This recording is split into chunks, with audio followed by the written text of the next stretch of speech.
नमस्ते to all of you. 56th GST council meeting हुई और प्रेस रिलीज 130 पेज का बहुत सारा कुछ हम लोग डिस्कस कर चुके हैं। हमने एक वीडियो ऑलरेडी यूट्यूब में डाला हुआ है जो 1 घंटे का वीडियो है।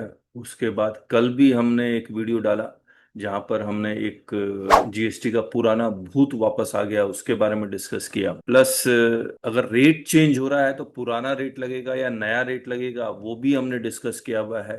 वो फर्स्ट वीडियो में 1 घंटे का एक शॉर्ट्स भी डाला हुआ है उसमें। आज जो हम लोग बाकी चीजें कर रहे हैं, आइए पहले हम लोग ये वाला कर amendment in place of provisions for intermediary services under section 13 subsection 8 of CGST act. इसको पढ़ने से पहले कुछ चीजें आपसे डिस्कस करते हैं फिर आगे इसको पढ़ें। मुझे एक बात बताइए, एक्सपोर्ट ऑफ सर्विसेज का मतलब क्या होता है? एक्सपोर्ट ऑफ सर्विसेज का मतलब क्या होता है? Taking goods out of India. Export of services का मतलब क्या होता है? गुड्स नहीं, सर्विसेज। सॉरी। उसमें ये कहता है कि location of supplier is in India, yes. Location of recipient is outside India. Hmm. दूसरा और तीसरा कंडीशन है place of supply is also outside India. बाकी दो कंडीशंस और हैं कि फॉरेन एक्सचेंज लेके आना है और सेम एंटिटी में ट्रांजेक्शन हो। उस दो कंडीशन को छोड़ देते हैं अभी फिलहाल। ये जो 3 कंडीशन है, पहला, दूसरा और ये तीसरा, इसी पे हम लोग फोकस करते हैं। पहला क्या है? Location of supplier is in India, location of recipient is outside India and place of supply is outside India. अब प्लेस ऑफ सप्लाई चेक करने के लिए कौन सा सेक्शन चेक करेंगे? किस सेक्शन से पता लगेगा? सेक्शन 13। सेक्शन 13 से पता लगेगा। 12 में तो लिखा हुआ अगर location of supplier and recipient both are in India तब सेक्शन 12 देखेंगे। लेकिन कोई भी एक इंडिया के बाहर हो या दोनों इंडिया के बाहर हो तो सेक्शन 13 देखेंगे। तो सेक्शन 13 का जो डिफॉल्ट सेक्शन है, 13 सबसेक्शन 2 है शायद, डिफॉल्ट सेक्शन 3 तो नहीं, 2। तो सेक्शन 13 सबसेक्शन 2 का जो डिफॉल्ट सेक्शन है वो क्या कहता है? What is how to determine the place of supply, how to determine the place of supply. बोला लोकेशन ऑफ रिसिपिएंट जहां होगा उसी को हम प्लेस ऑफ सप्लाई मान लेंगे। और लोकेशन ऑफ रिसिपिएंट कहां है? आउटसाइड इंडिया है, तो प्लेस ऑफ सप्लाई भी क्या हो गया? आउटसाइड। और जैसे ही एक्सपोर्ट ऑफ सर्विसेज डिटरमाइन हो जाता है तो आपको क्या बेनिफिट मिलता है? क्या बेनिफिट मिलता है? एग्जाम्पशन मिल जाता है सर जीएसटी। एग्जाम्पशन नहीं, जीरो रेटेड सप्लाई मानते हैं इसको। जीरो रेट सप्लाई मतलब मतलब और जीरो रेट सप्लाई। इसको इसका रिफंड मिल सकता है। करेक्ट। एलयूटी करते हैं। एलयूटी करते हैं तो रिफंड मिलता है ना आपको। हाँ बिल्कुल बिल्कुल पास सर। पास का। अब अगर एक नया सेक्शन बना दिया जाए 13 सबसेक्शन 8 और कहा जाए कि नहीं नहीं आप तो इंटरमीडिएरी हैं, इंटरमीडिएरी का डेफिनेशन है, आप इंटरमीडिएरी हैं और इंटरमीडिएरी का जो प्लेस ऑफ सप्लाई निकलेगा वो सेक्शन 13 सबसेक्शन 8 से निकले। मैं दोबारा रिपीट कर रहा हूं। फर्स्ट आपको यह कहा जाएगा कि this person is an intermediary. If you fall in the definition of intermediary then default section will not apply, you will fall in section 13 subsection 8। और 13 सबसेक्शन 8 में प्लेस ऑफ सप्लाई लिखा हुआ है लोकेशन ऑफ सप्लायर। क्या लिखा हुआ है? Location of supplier. तो ये प्लेस ऑफ सप्लाई जो आउटसाइड इंडिया वो यहां आ जाएगा। हेलो, समझ?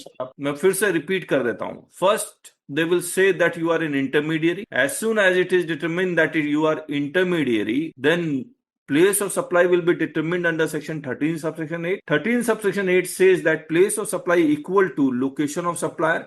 Location of supplier is in India, therefore place of supply also becomes in India. You have to pay either C plus S और तो sir intermediate by virtue of section 13 subsection 8 आएगा। नहीं, intermediary का definition section 2 में लिखा होगा। Section 2 में लिखा है तो 13 अभी नया इंट्रोड्यूस करना चाहते नहीं हैं नहीं, वो तो पहले से है। अभी अभी बात करते हैं, अभी बात। अब ये जीएसटी काउंसिल वाले क्या कर रहे हैं कि हम ये 13 सबसेक्शन 8 को डिलीट कर देंगे। अच्छा, एक बात और पूछना चाह रहा हूं। जैसे आपका 13 सबसेक्शन 8 में फॉल किया, आपका place of supply location of supplier हो गया, क्या ये ट्रांजेक्शन अब एक्सपोर्ट ऑफ सर्विस बना? No sir.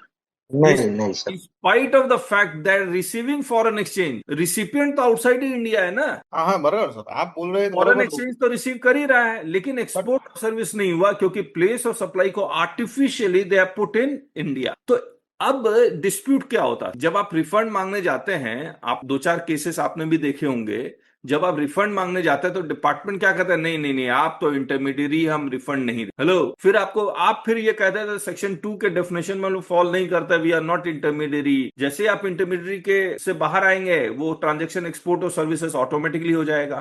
फिर ये case high court, supreme court, इतने लंबे, इतने सारे डिस्प्यूट्स हैं कि आप सोच के हैरान होंगे, सिर्फ इंटरमीडिएरी आप हैं या नहीं, आप एक केस ढूंढने जाए इंटरमीडिएट के हजारों केस मिले। और गवर्नमेंट ने इस आर्टिफिशियल डेफिनेशन को 2012 में पहली बार इंट्रोड्यूस किया सर्विस टैक्स के रिजीम, और वो आज तक चला आ रहा था। और ये पूरा का पूरा डिस्प्यूटेड था, पूरा का पूरा 13 सबसेक्शन 8 में प्ले 13 ये रहा section 13 subsection 8 clause B, place of supply of services in case of intermediary service. ये intermediary section 2 subsection 13 of IGST act, ये सारा ये आप देख रहे कितने सारे it is an intermediary, not an intermediary, not an intermediary, तो ये सब एग्जांपल्स लिए हुए हैं जो हमने किए थे। लेकिन आपको ये 13 सबसेक्शन 8B का डिलीट होने का मतलब ये है कि गवर्नमेंट रियली वांट कि डिस्प्यूट खत्म हो। ये देखिए स्कोप ऑफ इंटरमीडिएरी सर्विस, ये सर्कुलर 20 सितंबर 2021 का, और फिर exemption to services provided by an intermediate, पता नहीं क्या क्या है, ये देखिए कितने सर्कुलर हैं, ये डिलीट होने वाला है। और डिस्प्यूट को पूरी तरह से खत्म करने के लिए गवर्नमेंट को ये चाहिए कि ये रेट्रोस्पेक्टिव इफेक्ट से डिलीट हो जाए, क्योंकि ये निश्चित है कि आज भी इसके केसेस पेंडिंग होंगे हाई कोर्ट में। आगे पढ़ता हूं। The council recommended omission of clause B of section 13 subsection 8 of IGST act. Accordingly, after the said law amendment, the place of supply for intermediary services will be determined as per the default provisions under section 13 subsection 2। 13 subsection 8 clause B में place of supply equal to location of supplier, default में जाएगा तो place of supply equal to location of recipient हो जाएगा, that is the location of recipient of such services। This will help Indian exporters of such services to claim export benefits. तो सिर्फ GST में ही refund नहीं लेगा, बाकी अगर export benefits और भी जो गवर्नमेंट देती है वो भी उसको मिल जाएगा। एनी क्वेश्चन या थॉट? ये अच्छा हो गया सर, बहुत अच्छा। मेरा भी रिफंड अटक के पड़ा है, 20 लाख का है क्लाइम। ओके सर ये रेट्रोस्पेक्टिव इफेक्ट से होगा तब तो बहुत अच्छा है। हाँ, तब तो ऑब्वियसली बहुत फायदा होने वाला। हाँ जी यस सर। सर मुझे ये समझ में नहीं आ रहा है, ऐसी तो कौन सी सर्विस है तो इस सब में डिस्प्यूट हो रहा है कि ये इंटरमीडिएटरी है कि नहीं है? फिर से कहिए कि सब गोविंदा जी, फिर से ये कहिए। जो इंटरमीडिएट का जो क्वेश्चन है हाँ वो सभी सर्विसेज में क्वेश्चन मार्क हो रहा है या कोई किसी बहुत कम सर्विसेज में ऐसा डिस्प्यूट हो रहा है, वो समझ में नहीं आ रहा है। नहीं, जब आप देखिए आप इंटरमीडिएरी का सर्विसेज को आप जब गवर्नमेंट ने इतने सारे निकाले हैं, ये सब जब आप पढ़ेंगे तो आपको पता लगेगा। जैसे कॉल सेंटर में को कहते हैं कि आप इंटरमीडिएरी हैं, है ना। लेकिन अगर आप सॉफ्टवेयर सर्विसेज सप्लाई कर रहे हैं, डायरेक्ट प्रिंसिपल है, प्रिंसिपल टू प्रिंसिपल, और जहां पर 3 लोग इन्वॉल्व हो जाते हैं वहां पर जनरली वो कह देते हैं इंटरमीडिएरी। ओके। तो ये पूरी किताब अगर आपके पास हमारी नहीं है तो उसको आप परचेज कर लीजिए, आपको और फिर डिटेल पढ़ना शुरू कीजिए, यू विल फाइंड आपको और बेनिफिट मिलेगा। सर उसके इसमें वो GST भी चार्ज करेंगे उस पे? जैसे अभी लोकेशन और रिसीवर आउटसाइड इंडिया ले रहे हैं तो क्या एक्सपोर्ट का बेनिफिट तो दे नहीं रहे हैं उस केस में, तो क्या GST भी लगेगा उस पे? किसके केस में? जो अभी आपने समझाया कि इंटरमीडिएट सर्विस माना जाएगा उसको। हाँ। Place of supply outside India जा रही तो उसमें GST भी लगेगा अगर एक्सपोर्ट का बेनिफिट नहीं दे रहे हैं? हाँ, तो GST तो लगेगा ही, अपने पॉकेट से देता है। अच्छा।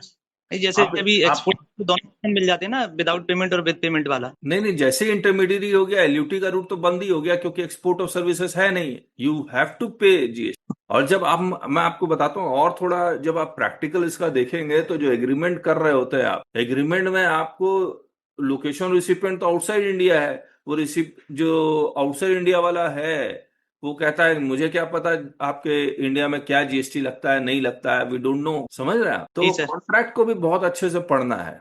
वो कॉन्ट्रैक्ट में कभी कभी एक्सपोर्टर का सर्विस क्या लिखता है कि अभी तो हम आपसे GST नहीं ले रहे हैं बिकॉज हमें नहीं पता कि डिपार्टमेंट वाला डिस्प्यूट करेगा या नहीं करेगा, we will apply for refund but if we lose the case then we will recover the GST amount from you. इसके ऊपर भी कितने लेकिन चलिए ये हट ही रहा है। गुड, मैं आपको दिखलाता हूँ। सर ये रेट्रोस्पेक्टिव इफेक्ट से तो हो ही नहीं सकता, प्रोस्पेक्टिव इफेक्ट से ही होगा। ओके, कारण क्या है? और दूसरा सर रेट्रोस्पेक्टिव इफेक्ट से बाद सभी रिफंड लेने चले जाएंगे, नहीं पॉसिबल ही नहीं है।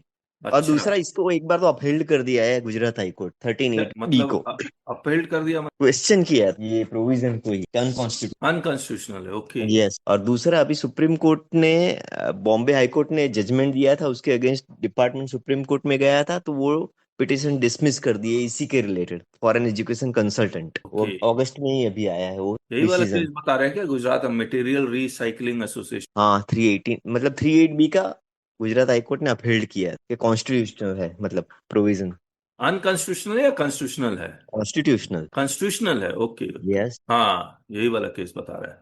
In view of the foregoing reasons, it cannot be said that provisions of Section 13(8)(b) read with Section 2 subsection 13 are ultra vires or unconstitutional in any manner. बहुत इवन बॉम्बे हाईकोर्ट का भी judgement है इसमें, okay उसमें उसने भी constitutional बोला। Okay. पर डिस्प्यूट बहुत थे, लिटिगेशंस बहुत थी बहुत इसमें। थे, बहुत थे। आप ढूंढेंगे, आप एक ढूंढेंगे आपको 1000 मिले। सुप्रीम कोर्ट का अभी जो डिसीजन है उसके बाद काउंसिल ने डिसाइड किया कि इसको हटा ही दे। ओके, तो ये कंप्लीट हो गया।